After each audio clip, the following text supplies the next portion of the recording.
Hi, how you doing?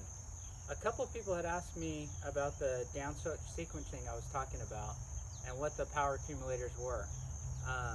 The power accumulators are something I learned from Homer Kelly's book, The Golfing Machine, and he has a pattern that I prefer called the three barrel swingers pattern.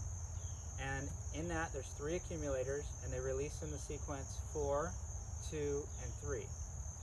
So I'll explain what those are. Number 4 accumulator is the left arm coming across the chest. There's power there. You can throw that out once it's stored.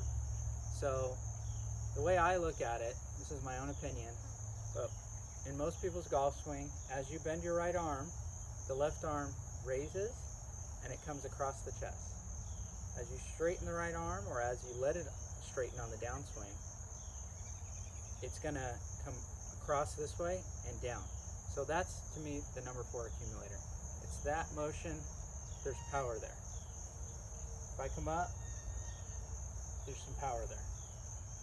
So then what releases after that is the number 2 accumulator, which is probably the simplest, most understood accumulator in golf. It's the left wrist cock.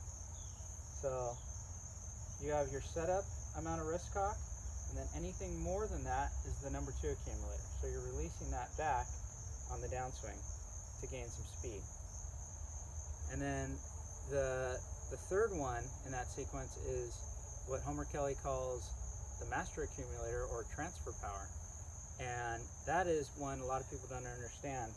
But basically, if we all held the golf club like some people do a putter in our lifeline and rotated our left forearm, or our lead forearm, there would be no transfer power. It would just rotate the face.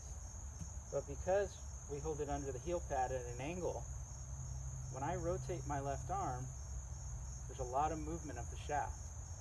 And so there's stored power there.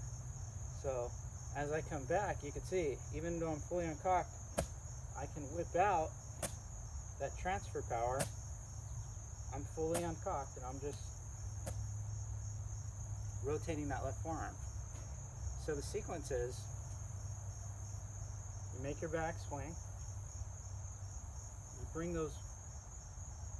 that left arm down, release that number 4 accumulator, then you start uncocking, and then you use the transfer power.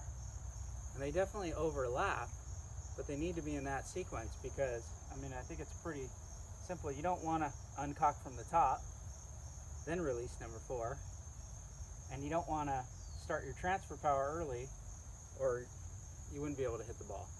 But it's the athletic movement of overlapping those in that sequence and storing them as close to the ball as you can, especially number 2 and number 3, I believe. Because I'm trying to talk about that all the speed, I believe, is created from power, or from P4, which is the top of the swing, to P6. If you can store those angles and get some speed there, you can release number 4 accumulator, and you can uncock number 2 and transfer.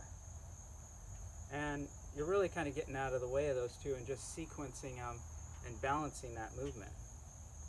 And I'll try to do one here just so you can see.